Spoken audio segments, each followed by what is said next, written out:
કેરળની વાયનાડ સીટ પર કોંગ્રેસના પ્રિયંકા ગાંધીએ ભવ્ય જીત મેળવી છે, જેમણે રાહુલ ગાંધીના 3.65 લાખ મતોના રેકોર્ડને તોડ્યો છે। જો વાત કરવામાં આવે તો કેરળમાં વાયનાડ લોકસભા સીટ પર પેટા ચૂંટણી માટે 13 નવેમ્બરે મતદાન થયું હતું, કે જે કોંગ્રેસ નેતા રાહુલ ગાંધીના રાજીનામા બાદ ખાલી પડી હતી। આજે મતગણતરી હાથ ધરવામાં આવી હતી, કે જેમાં કોંગ્રેસ નેતા પ્રિયંકા ગાંધીનો વિજય થયો હતો।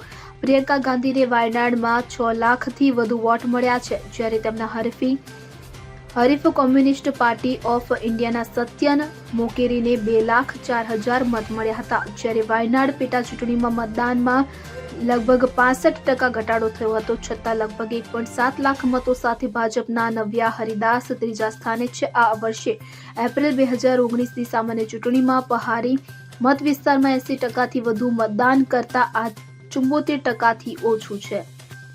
Bureau report CN24 news. હવે જુઓ દેશ દુનિયાની તમામ ખબરો તમારી આંગળીના ટેરવે।